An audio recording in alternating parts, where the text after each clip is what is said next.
예, 오늘 하나님께서 우리에게 주신 말씀 마가복음 11장 1절부터 11장 11절까지 그리고 11장 15절서부터 11장 19절까지입니다.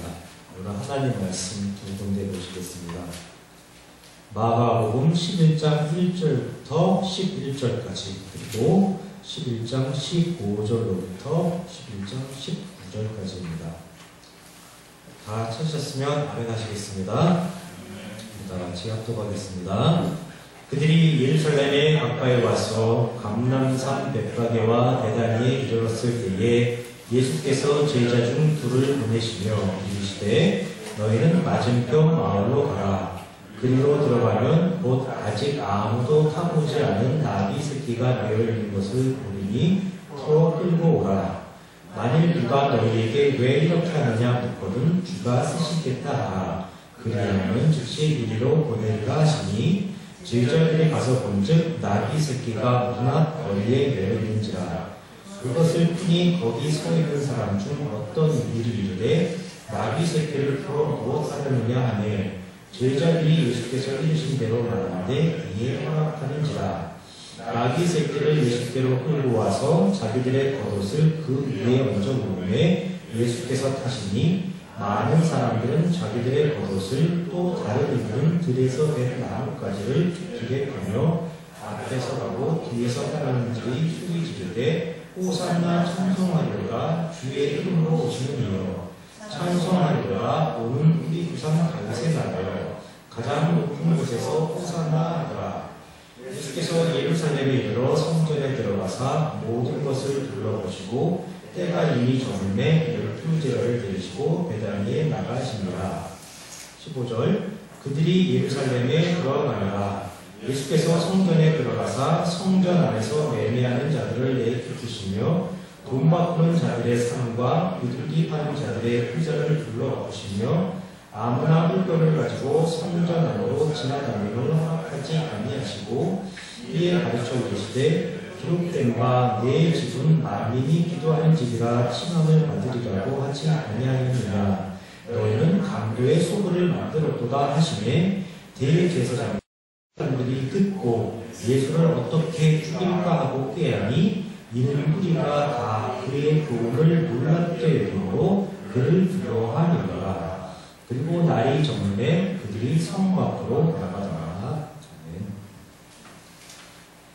먼저 오늘 본문을 읽으시면서 의아하게 생각하실 분이 계실지 모르겠습니다. 마가복음 11장 12절에서 14절을 건너뛰고 바로 마가복음 15장 15절로 넘어갔기 때문입니다. 마가복음 11장 12절에서 14절은 다음 주에 살펴볼 마가복음 11장 20절 이어와 연결되는 내용입니다.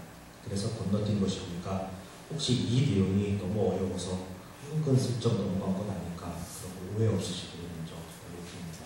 다음 주에 11장 12절에서부터 14절은 자세히 살펴드리도록 하겠습니다.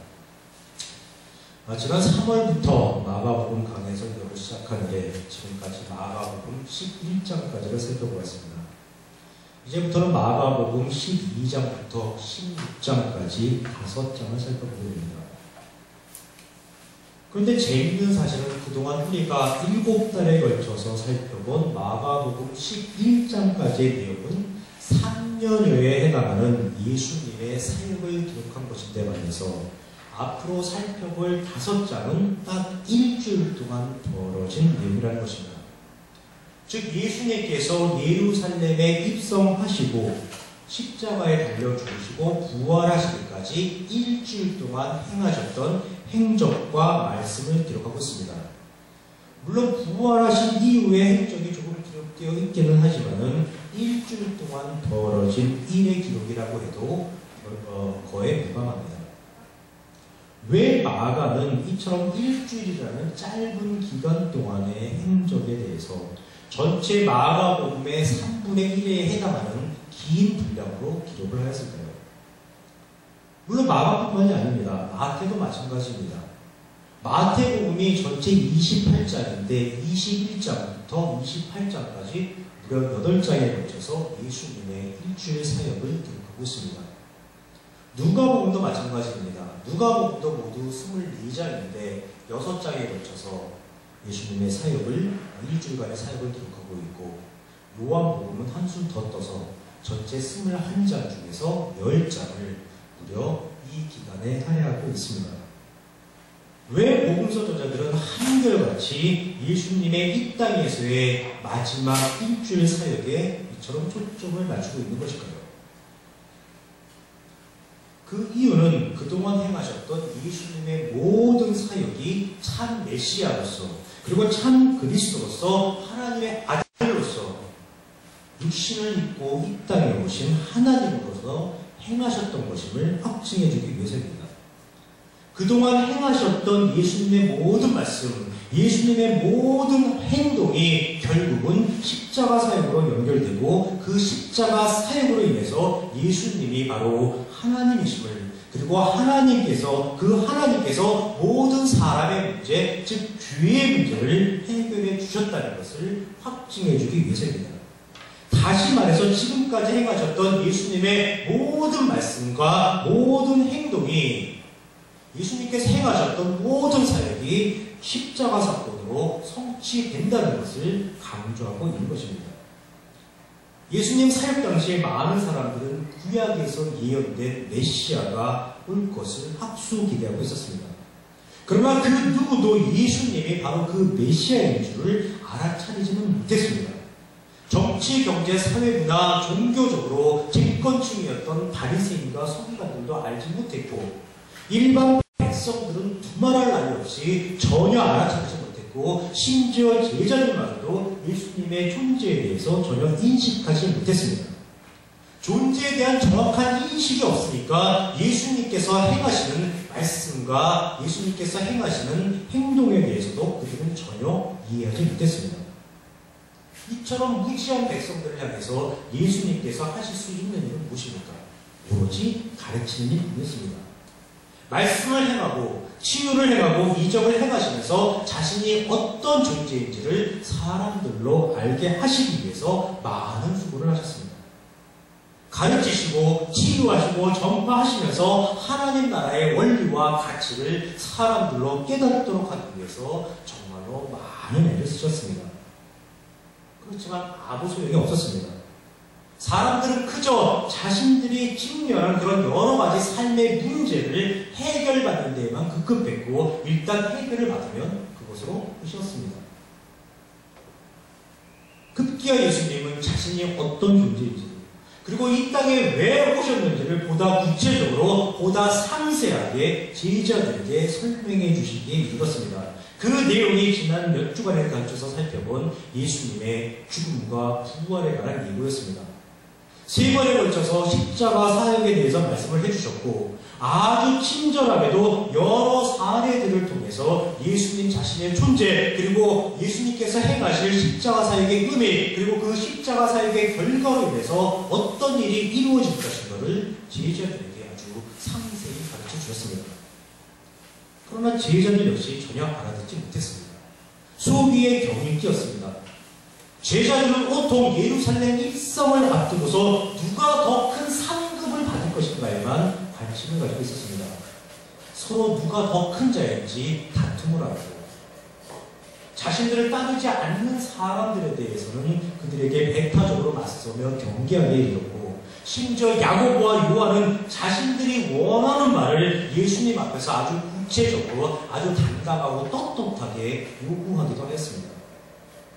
예수님과 제자들, 예수님과 백성들은 동일한 시대에, 동일한 공간에 함께 존재하고 있었지만은 모든 사람들은 결코 하나님이신 예수님을 알아차리지 못했고 예수님을 영접하지 않았습니다. 그래서 요한은 요한복음 1장 9절에서 1장 11절에 걸쳐서 참빛 곧 세상에 와서 각 사람에게 비추는 빛이 있었나니 그가 세상에 계셨으며 세상은 그로 말미암아 지은 바 되었으되 세상이 그를 알지 못하였고 자기 땅에 오매 자기 백성이 그를 영접하지 아니하였다라고 그렇게 기록하고 있습니다. 왜 그랬을까요? 왜 사람들은 바로 곁에 있는 예수님을 알아차리지 못했고 인식하지도 못했고 왜 예수님을 영접하지도 않았을까요? 그 이유는 너무나도 간단합니다. 그 이유는 바로 죄 때문입니다. 모든 사람이 죄에 사로잡혀 있기 때문입니다. 모든 사람이 죄적으로 살아가고 있기에 빛이신 예수님을, 진리이신 예수님을, 하나님이신 예수님을 결코 알아차리지 못했던 것입니다. 모든 사람이 죄에 사로잡혀 있기에 전혀 사람답게 살아가지 못했던 것입니다. 예수님께서는 바로 그 죄를 물리치기 위해 이 땅에 오셨던 것이고 그동안 가르치고 치유하고 전파하며 수고하시고 애쓰셨던 것이고 오늘 드디어 그 일을 완성하시기 위해 예루살렘으로 들어가신 것입니다. 그런데 예루살렘으로 들어가시는 예수님의 모습이 아주 독특합니다. 오늘 보면 마가복음 11장 7절을 보면은 나귀 새끼를 예수께로 끌고 와서 자기들의 겉옷을 그 위에 얹어놓음에 예수께서 타시니 이렇게 기록하고 있습니다. 예수님께서 예루살렘으로 들어가실 때 그 준비하신 행차는 나귀 곧 짐지는 짐승의 새끼를 타는 것이었습니다. 나귀는 원래 그 타는 용도보다는 무거운 짐지는 그런 용도, 사람들의 그 힘든 일을 대신하는 그런 용도로 사용되는 그런 짐승입니다. 그런데 하나님이신 예수님께서는 예루살렘으로 들어가셨는데 말도 아닌 그런 나귀를 타고 들어가신 것입니다. 좀 이상하지 않습니까? 매년 4월 중하순경이 되면 우리는 부활주일을 맞이하게 됩니다. 부활주일 바로 전주일을 종료주일이라고 하고 흔히 종료주일 이날서부터 고난주간이 시작됩니다. 그 주 금요일, 고난주간의 금요일, 즉 예수님께서 십자가에 달리신 날을 성금요일이라고 보통 얘기를 하고 이 날로부터 사흘째 되는 날을 부활주일이라고 합니다. 오늘 본문은 사람들이 예루살렘으로 들어오시는 예수님을 향해서 종려나무 가지를 흔들었다고 해서 흔히 종료주일로 불리는 그 날의 장면을 묘사한 그런 내용입니다. 이 무렵되면 즉 종료주일부터 시작되는 고난주간이 되면 우리는 아주 심심치 않게 어느 교회의 어느 목사님께서 십자가를 지시고 예수님이 겪으셨던 고통과 고난을 지어냈다는 뉴스를 접하게 됩니다. 그러면서 항상 그 목사님의 인터뷰가 따라붙습니다. 막상 십자가를 져보니까 정말 힘들었습니다. 사람을 향한 사랑과 희생의 정신이 없었다면, 사람을 향한 자비와 긍휼의 마음이 없었다면 결코 해낼 수 없었을 것입니다. 다시 한번 예수님의 사랑의 마음, 희생의 정신을 가슴 깊이 감동적으로 느낄 수 있었고 그 예수님의 사랑과 희생 정신을 사람들에게 베풀면서 살아야겠다고 다짐을 했습니다. 이런 인터뷰가 따라붙는 것을 많이 보게 됩니다. 과연 그 목사님이 그렇게 살고 계신지는 여러분들의 상관이 맡기겠습니다. 그런데 십자가를 지시는 예수님의 모습은 아주 많이 재현되고 있지만 나귀 타고 예루살렘으로 들어가시는 예수님의 모습을 재현했다는 뉴스는 저는 지금까지 단 한 번도 들어본 적이 없습니다. 왜 그럴까요? 그 이유는 그 모습이 너무나 코미디 같기 때문입니다. 십자가를 지는 것은 뭔가 비장해 보이고 뭔가 숭고해 보입니다. 아주 멋있게 카메라 앵글에 비춰질 것으로 기대를 합니다. 그러나 나귀 탄 예수님의 모습은 너무나 멋졌고 너무나 민망스러운 모습입니다. 마치 개그 콘서트의 한 장면 같은 것이라고 사람들은 생각을 합니다. 위험 있고 권위 있고 거룩하고 권세 있는 그런 목사님들의 모습에 전혀 어울리지 않는다고 생각하는 것입니다. 그러니까 결코 재현을 하지 않습니다. 그러나 2000년 전에 예수님은 바로 그런 모습으로 예루살렘으로 들어가셨습니다. 우리가 전혀 어울리지 않는다고 생각하는 그런 모습으로, 정말 멋졌고 민망한 모습으로, 마치 코미디 같은 모습으로 나귀를 타고 예루살렘으로 들어가셨습니다. 예수님은 왜 그렇게 하셨을까요? 마음만 먹으면 얼마든지 멋있는 말을 타고 들어갈 수 있지 않았을까요? 마음만 먹었으면 얼마든지 당당하고 떳떳하게 폼 잡고 그 예루살렘으로 들어갈 수 있지 않았을까요?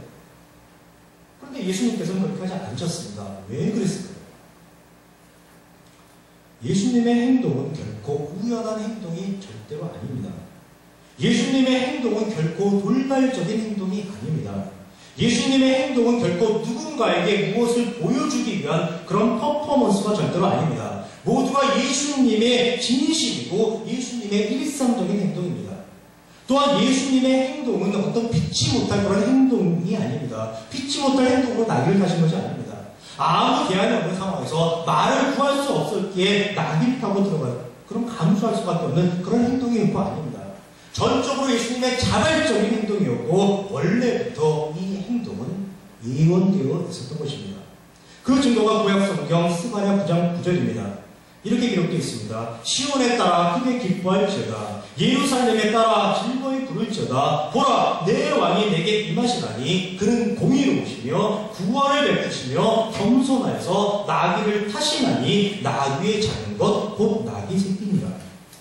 나귀를 타시나니 나귀의 작은 것 곧 나귀 새끼니라. 예수님은 바로 이 예언에 따라 나귀를 타셨던 것이고 예언에 따라 예루살렘에 들어가신 것입니다. 예수님의 존재와 그 역할이 일반 다른 사람과 다른 것은 예수님은 바로 하나님의 예언에 의한 존재였다는 것입니다. 예수님은 예언대로 오셨고 예언대로 사셨고 예언대로 사역을 행하셨고 예언대로 죽음을 맞이하셨고 예언대로 부활하셨고 예언대로 모든 것을 다 이루어내셨습니다. 예수님이 나귀를 타실 것도 이미 다 예언이 되어 있었습니다. 즉 하나님께서 계획하시고 하나님께서 진행하시고 하나님께서 성취하시고 책임지시고 보장하시는 모든 구원의 역사 속에서 예수님은 나귀를 타시리라고 예언이 되어 있었습니다. 즉 성경은 예수님이 하나님의 계획에 따라 이 땅에 오신 하나님의 아들이라는 것을 오늘 예루살렘 입성이라는 중요한 사건을 목전에 두고 다시 한번 강조해주고 있는 것입니다. 예수님 자신이 어떤 존재인지를 사람들로 깨달을 수 있도록 예수님 스스로를 확증해 주는 것입니다. 우리는 나귀 타신 예수님의 모습을 통해서 그가 참 메시아, 참 그리스도라는 것을 알게 되는 것이고 과연 예언대로 오시는 하나님이시라는 것을 깨닫게 되는 것입니다.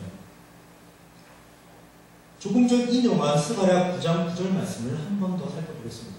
보라, 내 왕이 내게 임하시나니 그는 공의로우시며 구원을 베푸시며 겸손하여서 나귀를 타시나니 나귀의 작은 것 곧 나귀 새끼니라. 이 말씀에서 우리는 예수님의 성품을 소개하고 있는 단어를 하나 발견할 수 있습니다. 그것이 무엇입니까? 예수님의 성품은 겸손하다는 것입니다. 겸손하셔서 나귀를 타신다는 것입니다. 하나님은 겸손하신 분 맞습니다. 육신을 입고 이 땅에 오실 때에도 베들레헴이라는 아주 작은 곳으로 오셨습니다. 예수님께서 이 땅에 오실 때에도 하나님께서 이 땅에 오실 때에도 아주 보잘것없는 목수의 아들로 임하셨습니다. 하나님은 분명히 겸손하신 분 맞습니다. 그런데 엄밀하게 말한다면 하나님은 겸손하신 분이 아니라 그냥 하나님이십니다. 여러분 잘 생각을 해보십시오. 하나님께서 예루살렘이라는 대도시에서 고관 대작의 아들로 오셨다고 해서 하나님이 위풍당당한 것이 아니고 하나님이 그 베들레헴의 목수의 아들로 오셨다고 해서 하나님이 겸손하신 것이 아닙니다.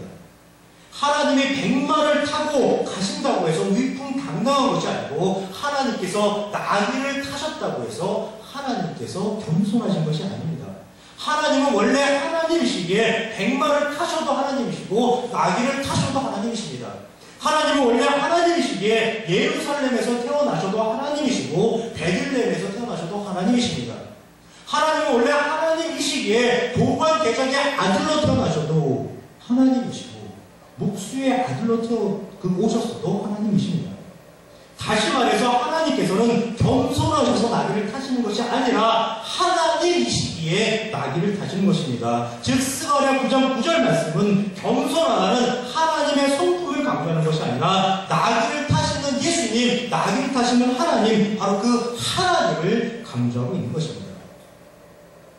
먼저 하나님의 존재를 이해를 해야만 나귀를 타시는 예수님의 행동을 이해할 수 있게 되는 것이고 나귀를 타시는 그 예수님의 행동이 멋졌고 민망한 것이 아니라는 것, 독특하고 유별난 것이 아니라는 것을 우리가 깨닫게 되는 것입니다. 그럴 필요도 없겠지만은 만약에 굳이 부활절을 정해서 십자가를 지는 퍼포먼스를 어느 목사님이 행하신다면은 저는 나귀를 타신 예수님의 모습도 당당하게 재현될 거라고 한번 그렇게 권면을 해드리고 싶습니다. 사실 오늘 본문에서 더 이상한 것은 나귀를 타시는 예수님의 모습이 아니라 나귀 타신 예수님을 향한 사람들의 반응입니다. 오늘 본문에 보면 많은 사람들은 예수님을 향해서 호산나 찬송하리로다 주의 이름으로 오시는 이유, 찬송하리로다 우리 조상 다윗의 나라여, 가장 높은 곳에서 호산나라고 소리 높여 외치고 있습니다. 그리고 겉옷과 나뭇가지를 예수님께서 지나가시는 길에 곱게 펴들고 있습니다. 그런데 과연 이게 그들의 진심된 말인가요? 이게 과연 그들의 진심된 행동인가요? 사람들은 메시아를 기대했습니다. 이스라엘을 로마의 압제로부터 구해내고 부패한 사회를 개혁하고 자신들의 공고한 삶을 회복시켜줄 메시아를 소망했습니다. 하루빨리 그 메시아가 이 땅에 임해주기를 애타게 기다리고 있었습니다. 그런데 그들이 생각하는 메시아는 과연 어떤 모습이었을까요? 위풍당당한 모습이 아니었을까요? 멋있는 백마를 타고 번쩍거리는 갑옷을 입고 창과 방패를 손에 거느린 그런 그 군대를, 어마어마한 군대를 인솔하면서 나타나는 그런 당당한 모습 아니었을까요? 그런데 그런 모습은 전혀 찾아볼 수 없고 볼품없는 나귀를 탄 청년 하나가 다가오고 있을 뿐입니다. 지금 예수님의 모습은 사람들이 생각하고 기대하고 있는 다윗의 자손의 모습이 결코 아닙니다. 그런데 사람들은 다윗의 자손이라고 외치고 있습니다. 지금 예수님의 모습은 사람들이 생각하고 있는 주의 이름으로 오는 그런 모습이 아닙니다. 그런데 사람들은 주의 모습으로 오시는 이여라고 환영을 하고 있습니다. 지금 예수님의 모습은 사람들이 생각하고 있는 가장 높은 곳이 아닙니다. 그런데 사람들은 높은 자여라고 외치고 있습니다. 사람들이 왜 이러는 것일까요? 그 이유는 아무것도 모르기 때문입니다. 예수님의 존재에 대해서, 예수님의 실체에 대해서 전혀 아는 바가 없기 때문에 이런 엉뚱한 말과 엉뚱한 행동이 나온 것이고, 불과 며칠 후에 예수님을 십자가에 못 박으라는 그런 외침으로 되는 것입니다. 그런데 이 무지한 백성들의 모습이 단지 그들만의 모습인가요? 그렇지가 않습니다. 그들의 모습일 뿐만 아니라 바로 우리들의 모습이기도 합니다. 하나님을 통해서, 예수님을 통해서 우리 삶의 문제를 해결받기 위해서 아우성치는 우리, 하나님의 징계와 심판을 어떻게 해서든 면해보고 천국 가기 위해서 아우성치는 우리, 천국 가서도 다른 이보다 더 큰 상급을 받아보겠다고 아우성치는 우리들은 그 우리들의 모습을 우리는 2000년 전 이스라엘 백성을 통해서 다시 한번 보게 되는 것입니다. 오늘 하루 좋았다가도 내일 되면 바로 변심할 수 있는 우리들의 모습을 2000년 전 이스라엘 백성들을 통해서 발견하게 되는 것입니다. 하나님을 잘 아셔서 하나님의 존재와 실체에 대해 바르게 이해하셔서 그 이스라엘 백성처럼 엉뚱한 말, 엉뚱한 행동을 하지 않으시고 늘 진리를 찾으시고 진리 가운데 살아가시는 우리 다니엘 성도 되시기를 주님의 이름으로 축원합니다. 계속해서 본문을 살펴보겠습니다. 마침내 예수님께서는 제자들을 이끄시고 정치, 경제, 사회, 문화, 종교의 중심지인 예루살렘에 입성을 하셨고 입성 후 처음으로 찾아가신 곳이 성전이었습니다. 그리고 그 성전에서 우리가 흔히 알고 흔히 말하는 성전 정화 사건이라는 것을 일으키십니다. 그 기록이 마가복음 11장 15절에서 16절입니다. 그들이 예루살렘에 들어가니라 예수께서 성전에 들어가사 성전 안에서 매매하는 자들을 내쫓으시며 돈 바꾸는 자들의 상과 비둘기 파는 자들의 의자를 둘러 엎으시며 아무나 물건을 가지고 성전 안으로 지나다니는 허락하지 아니하시고입니다. 조금 전에 예수님께서는 겸손한 모습을 보셨는데 이 본문에서는 완전히 예수님의 폭군이고 깡패입니다. 정말 정반대의 모습을 불과 10분 만에 10분 사이에 확인해 보는 것 같습니다. 우리는 예수님께서 왜 이런 일을 행하셨는지를 이해를 해야 합니다. 먼저 이 이해를 하기 위해서 성전에 대해 정확한 이해가 전제가 되어야만 합니다. 그래서 먼저 오늘은 성전에 대해 잠깐 살펴보는 시간을 갖도록 하겠습니다. 여러분께서도 잘 아시겠지만 성전은 다윗 왕에 의해 계획되었고 솔로몬 왕에 의해서 완성됐습니다. 물론 오늘 본문에 등장하는 성전은 솔로몬 성전이 아니라 헤롯 성전입니다. 일반적인 성전의 입장에서 그 성전이라는 것에 대해서 개별적으로 살펴보겠습니다. 성전은 다윗 왕에 의해 계획되었고 솔로몬에 의해서 왕에 의해서 최초로 완성이 되었습니다. 역대상 17장 1절에 보면 다윗이 그의 선지자 나단에게 이렇게 말을 합니다. 나는 백향목 궁에 거주하거늘 여호와의 언약궤는 휘장 아래에 있도다 라고 탄식하면서 하나님을 걱정하는 그런 표현이 나옵니다. 그러면서 하나님의 성전을 지어줄 것을 시사를 합니다. 이를 안 하나님께서 그 밤에 나단에게 임하십니다. 그래서 역대상 17장 4절에 가서 내 종 다윗에게 말하기를 여호와의 말씀이 너는 내가 거할 집을 건축하지 말라라고 말씀하셨습니다. 이 하나님께서는 분명히 나단을 통해서 성전을 건축하지 말라라고 말씀하셨습니다. 왜 하나님께서는 내가 거할 집, 즉 성전을 건축하지 말라라고 말씀하셨을까요? 그 이유는 너무나 간단합니다. 하나님에게는 성전이 필요치 않기 때문입니다.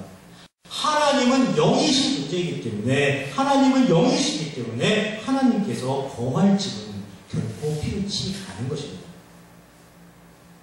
여기서 잠깐 하나님은 영이시라는 표현에 대해서 한번 살펴보겠습니다.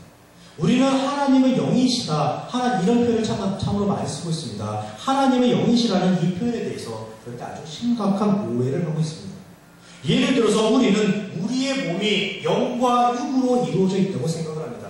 그때 사용하는 영의 의미로 하나님은 영이시다라는 그런 표현을 이해하고 있습니다. 즉 혼령이나 영혼 같은 의미로 하나님을 이해하고 있는 경우가 참으로 많다는 것입니다. 그럼 하나님은 과연 혼령이신가요? 하나님은 과연 영혼이신가요? 이렇게 물으면 선뜻 예라고 대답을 못합니다. 그런 것 같기도 하고 그런 것 같지 않기도 합니다.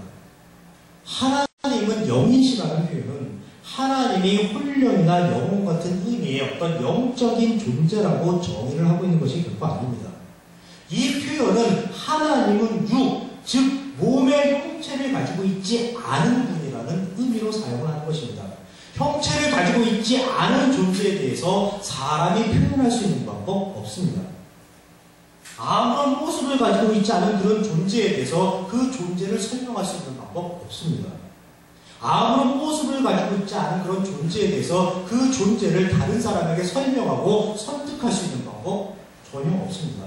사람의 한계로 인해서 형체가 없는 하나님을 설명할 수 있는 방법을 도저히 찾아낼 수가 없기에 하나님은 영이시다라는 그 표현으로 대신하고 있는 것입니다. 즉 하나님은 우리가 인지할 수 있는 그런 형체가 없으신 분, 우리가 가지고 있는 모든 총 그 5개의 감각기관을 다 동원해도 결코 우리가 인식할 수 없는 분, 그런 의미로 하나님은 영이시다라고 그렇게 얘기하는 것입니다. 우리가 일반적으로 생각하는 훈령, 영혼 같은 그런 존재가 아니라는 것, 그런 존재로 우리가 스스로 제한하고 있다는 것, 하나님의 존재를 제한하고 있다는 것, 그것을 기억하시길 부탁을 드리겠습니다. 여하튼 하나님은 영이십니다. 그렇기 때문에 하나님께서는 하나님이 거하실 집, 즉 성전이 전혀 필요치가 않습니다. 그렇지만 솔로몬은 기어이 성전을 건축해야만 합니다. 사람들은 참으로 만들 수가 없습니다. 그렇게 하지 말라고 해도 기어코 해내는 게 바로 죄입니다. 대를 불리면서까지 기어코 해내는 게 바로 죄입니다. 하나님은 어떻게 하셔야 할까요? 그냥 하게 놔두신 것입니다. 말 안 들었다고 솔로몬을 징계할까요? 하나님의 말씀에 순종하지 않았다고 솔로몬을 징계할까요? 아니요, 그냥 놔두신 것입니다. 이스라엘 백성이 왕을 구할 때 왕이 아무 소용없다는 것을 하나님께서는 알고 계셨습니다. 오히려 그 왕으로 인해서 이스라엘 백성이 더 힘들어질 것이라는 것을 알고 계셨습니다. 그럼에도 불구하고 이스라엘 백성이 너무나도 간절히 왕을 세워줄 것을 요구하기에 왕을 세워주셨던 것처럼 솔로몬의 성전 건축도 그냥 놔두신 겁니다. 너희들이 그렇게 원한다면, 너희들이 성전을 건축해서 너희들의 삶에 도움이 된다면, 너희들의 삶에 보탬이 된다면 그래, 건축해봐. 그렇게 하나님께서 내버려 두신 겁니다. 하나님은 절대로 사람의 삶을 강제하지 않습니다. 하나님은 하나님이시라고 해서 결코 권위를 내세우지 않으시고 결코 독선적으로 행동하지 않으십니다. 사람들의 의사를 존중해 주시고 그냥 하게 놔두시는 겁니다. 그렇게 해서 성전이 건축이 되었습니다. 그런데 문제는 이제부터 발생을 합니다.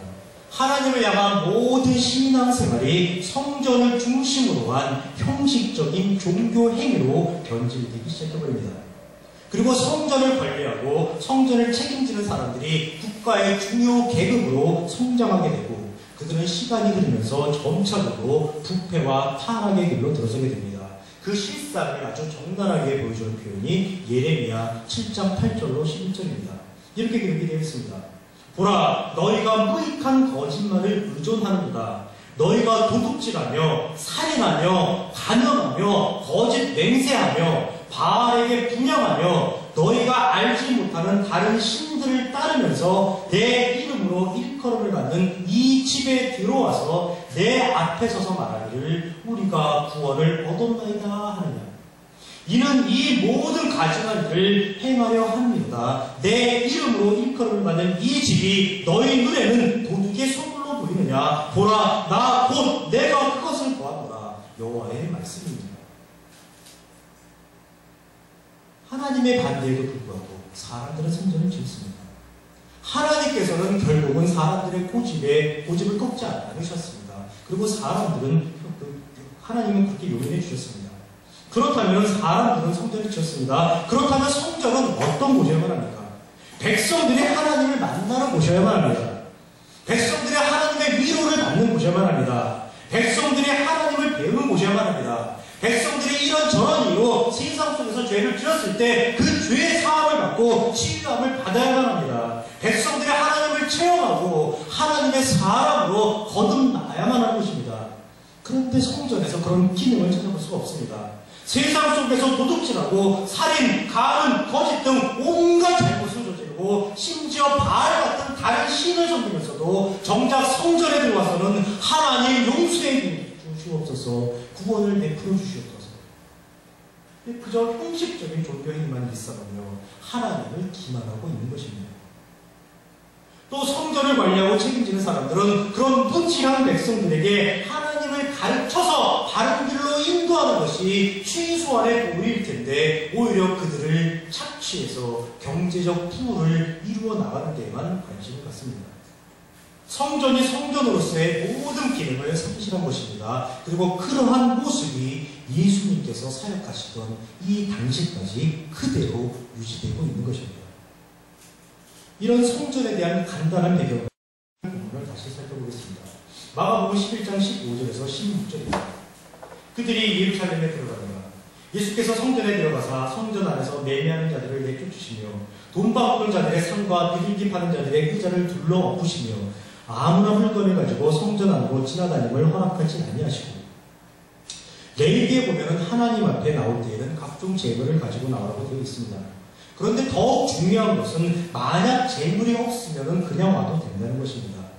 레위기 자체가 힘이 미치는 대로 행하라 라고 선언하는 것입니다. 너의 능력대로, 너의 정성대로, 너의 신앙의 성숙도대로 행하라고 선언하는 것입니다.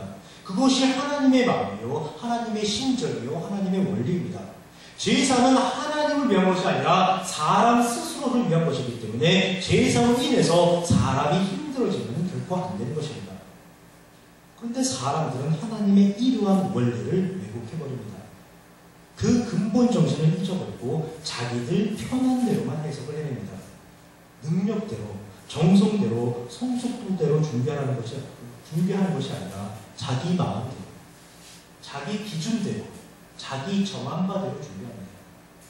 급기야는 어디서 쉽게 재물을 구할 곳이 없는지 찾게 됩니다. 집에서 성전까지 재물을 가지고 가는 것이 번거롭고 귀찮은 일인데 아예 성전에서 재물을 팔면은 얼마나 좋을까라는 그런 생각을 하게 됩니다. 옛말에 뛰는 놈 위에 나는 놈이라는 말이 있습니다. 이 말을 오늘 상황을 적용하면 뛰는 죄인 위에 나는 죄인이 있다라고 표현할 수 있습니다. 사람들이 성전에서 재물을 구하기를 원한다고 했습니다. 수요가 있으면 당연히 공급이 따라가게 되었습니다.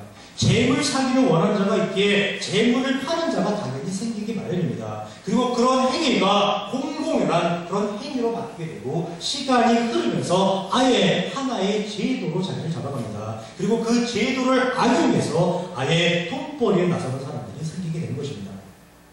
여러 가지 재물을 준비해 놓았습니다. 그런데 이곳은 거룩한 성전이기에 세상 돈을 사용해서는 안 된다고 얘기를 합니다. 그래서 세상 돈을 성전 돈으로 바꾸어서 필요한 재물을 구매해야 된다고 얘기를 합니다. 돈 받고 주면서 이익 챙기고, 재물 팔아서 이익 챙기고, 성물 팔아서 이익 챙기고, 성전이 세상 속 사정 시장과 다를 게 전혀 없습니다. 오히려 더하면 더했지 덜하지는 않은 것 같습니다. 성전이 죄의 원리가 지배하는 그 죄의 소굴이 되어버린 것입니다. 하나님을 만날 수 없고 하나님의 원리와 가치를 찾아볼 수가 없습니다. 말로만 하나님이 구하시는 하나님의 집이지 그곳은 이미 하나님의 집, 즉 성전이 될 수 없는 것입니다. 이미 강도의 소굴로 전락해 버린 것입니다. 그런데 더욱더 심각한 문제는 비록 이런 성전이라고 하더라도 강도의 소굴이라고 하더라도 그곳에 가서 위로를 받고 치유를 받고자 하는 사람들이 있는데 그들이 갈 수 없는 상황이 생긴다는 것입니다. 그 사람들이 누구니까? 바로 돈 없는 자들입니다. 가난한 자들입니다. 성전에서 재물을 살 수 없는 자들입니다. 오히려 더 간절히 하나님의 도우심과 하나님의 은혜를 필요로 하는 사람들이 정작 매매하는 사람들로 인해서 정작 돈 받고 주는 사람들로 인해서 성전으로부터 외면당하는 그런 결과를 맞이하게 된 겁니다. 그래서 예수님께서는 오늘 성전 안에서 매매하는 모든 사람들을 내쫓으시는 겁니다. 그래서 예수님께서는 돈 바꾸는 자들과 비둘기 파는 자들의 상과 의자를 둘러 엎으시는 것입니다. 둘러 엎으면 어떻게 되겠습니까? 가난한 자들도 들어갈 수 있게 된 것입니다.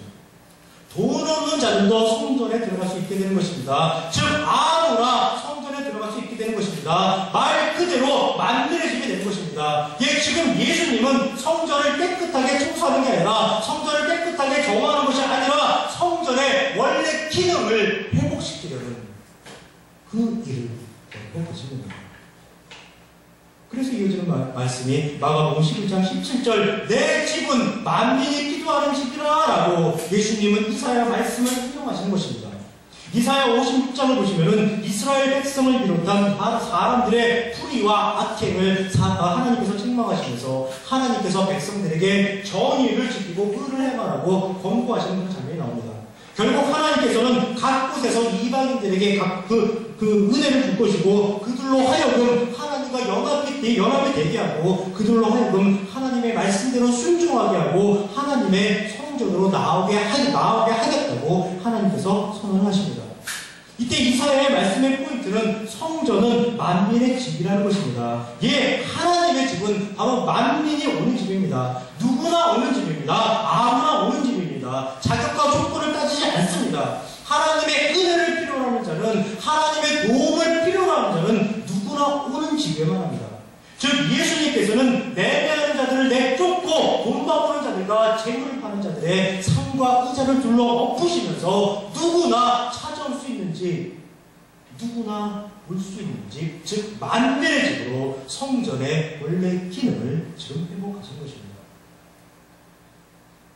예수님께서는 이사야의 말을 인용해서 또 내 집은 만민이 기도하는 집이라고 말씀하셨습니다. 성전은 만민의 집일 뿐만 아니라 또한 기도하는 집이라는 의미입니다. 기도하는 집. 이렇게 표현하면 사람들은 내가 기도하는 것, 즉 내가 무엇인가를 해야 하는데 성전에서는 내가 무엇인가를 해야 되는데 그것이 바로 기도구나라고 나의 인위적인 측면에 초점을 맞춥니다. 성전은 기도하는 것, 교회는 기도하는 것, 이렇게 내가 무엇을 하는 것, 이런 식으로 자꾸 또 그런 진행을 합니다. 예수님께서 말씀하신 기도하는 집에서 강조가 되는 것은 기도를 한다는 그런 행위 자체가 강조되는 것이 아니라 기도를 했더니 하나님께서 응답을 하셔서 문제가 해결되는 곳이라는 것, 그것을 강조하는 것입니다. 즉 기도하는 집의 의미는 사람들은 기도하고 그 기도에 응답하시고 그 기도에 문제를 해결해 주시는 하나님이 계신다는 것입니다.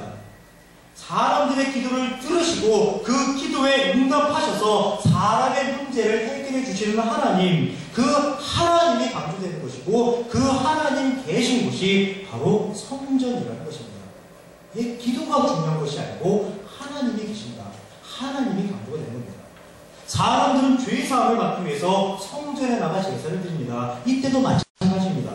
강조는 사람들이 드리는 제사가 아니고 강조는 그 제사를 받으시고 죄사함을 베풀어 주시는 은혜의 하나님, 그 하나님이 계신다는 것입니다. 죄를 사해 주시는 하나님, 그 하나님이 계신 곳이 바로 성전이라는 것입니다. 즉 내 집은 기도하는 집에서 강조가 되는 것은 바로 기도에 응답하시는 하나님, 그 하나님이 계신다는 것이고 그 하나님의 원리와 하나님의 가치가 성전 안에 차고 넘쳐야 한다고 예수님은 말씀하신 것입니다.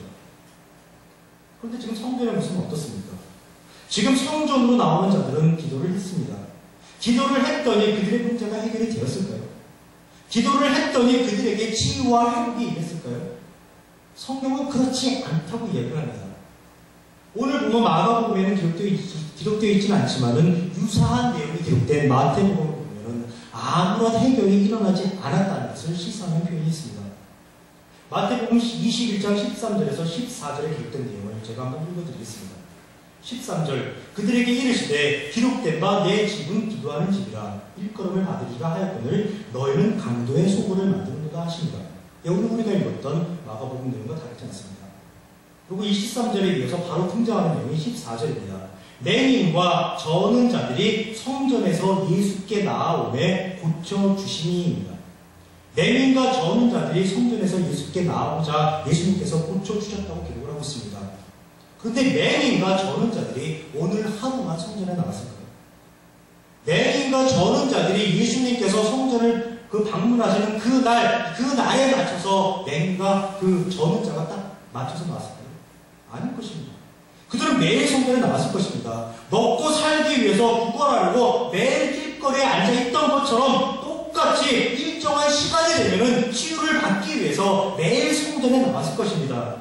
그러나 그들은 제사를 드릴 수가 없었습니다. 성전에 나왔지만 제물을 드릴 수가 없었기에 제사를 드릴 수가 없었습니다. 그것은 분명히 만민의 집이어야만 했지만은 그 맹인과 저는 자들의 집이 되어주지는 못했습니다. 그곳은 분명히 기도하는 집이어야만 했지만은 맹인과 저는 자들은 그곳에서 기도할 수 없었습니다. 그곳은 분명히 기도함으로 문제가 해결되어야 하는 곳이었지만은 맹인과 저는 자들은 성전에서 치유를 받지 못한 것입니다. 치유를 받지 못하고 응답을 받지 못하고 회복을 받지 못한다면 성전은 더 이상 성전이 아닙니다. 치유가 일어나지 않는 제사, 회복이 일어나지 않는 기도가 성전에서 계속되고 있다면 그것은 더 이상 성전이 아니라 예수님의 표현대로 강도의 소굴이 되어버리는 것이고 그 제사장들은 강도요 사기꾼이 되는 것입니다. 맹인과 저는 자들이 성전에서 예수께 나오며 고쳐주시니 예수님은 고쳐주셨습니다. 맹인과 저는 자들을 고쳐주셨습니다. 예수님은 저들에게 재물을 요구하지 않으셨습니다. 예수님은 저들에게 화폐를 받지 않으셨습니다. 즉 예수님은 만민에게로 나아갔고 만민은 예수님에게로 나올 수 있었습니다. 예수님은 만민의 집이 되어주신 것입니다. 예수님께로 나오는 모든 사람은 예수님께 기도할 수 있었고 예수님께 자신의 문제를 알 수 있었습니다. 예수님은 그 모든 사람들의 기도의 집이 되어주신 것입니다. 대화가 불가능하면 소리질러 외치기만 해도 예수님은 그들을 만나주셨습니다. 그리고 그들의 기도는 응답되었고 그들의 문제는 해결되었습니다. 예수님이 만민의 집이 되어주신 것이고 예수님이 만민의 기도의 집이 되어주신 것입니다. 예수님이 모든 문제를, 사람들의 모든 문제를 해결해 주시는 것입니다. 그 하나님의 원리와 가치가 살아 숨쉬는 곳, 그곳이 바로 성전인 곳이고 그곳이 바로 교회인 것입니다. 한 번 더 하겠습니다. 하나님의 원리와 가치가 살아서 숨쉬는 곳, 그곳이 바로 성전이고 그곳이 바로 교회입니다. 아멘 할 때까지 한 번만 더 하겠습니다. 하나님의 원리와 가치가 살아 숨쉬는 곳, 그곳이 바로 성전이고 그곳이 바로 교회입니다. 이 중요한 것은 크기가 아닙니다. 중요한 것은 얼마나 많은 사람이 모이느냐가 아닙니다. 하나님의 원리와 가치가 과연 살아 숨쉬고 있느냐, 그것이 바로 중요한 본질의 문제인 것입니다. 예수님은 종교행위로 얼룩진 성전을 헐라고 말씀을 하십니다. 그러나 오늘날 교회는 종교행위를 위한 성전 세우기에 더 급급합니다. 예수님은 예수님 스스로가 모든 것을 감당하시겠다고 말씀하시는데 오늘날 교회는 모든 것이 성도하기에 달렸다고 이야기하고 있습니다. 예수님은 모든 것을 다 이루셨다고 말씀하시는데 오늘날 교회는 나중에 잘 될 것이라고 그렇게 말을 합니다. 우리 모두가 우리 스스로가 기독교를 강도의 소굴로 만들고 있지는 않은지 돌아봐야 할 것입니다. 마지막 한 구절만 더 살펴보겠습니다. 11장 18절입니다.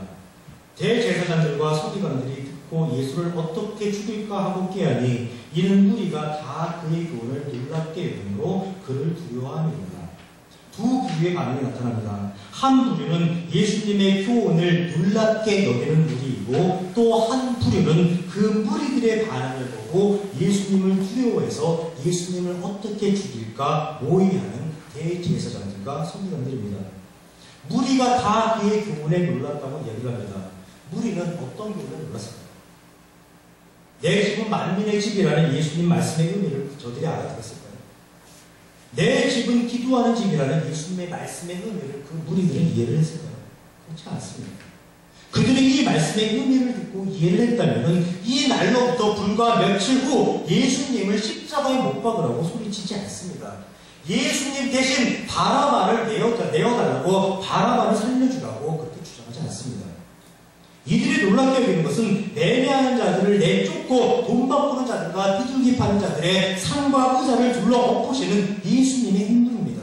이들은 아주 오랜 시간 동안 대제사장들과 서기관들에게 짓눌리며 살았습니다. 그들의 권위 앞에 그들은 꼼짝도 하지 못하는 그런 삶을 살았습니다. 그런데 예수님은 아주 담대하게 성전을 둘러 엎으시는 것입니다. 자신들로서는 상상도 하지 못했던 일이 지금 자신들 눈앞에서 펼쳐지고 있습니다. 그것이 그저 놀라운 것입니다. 그것이 그저 신기한 것입니다. 그리고 한편으로는 아주 통쾌하고 있는 것입니다. 단지 그것뿐입니다.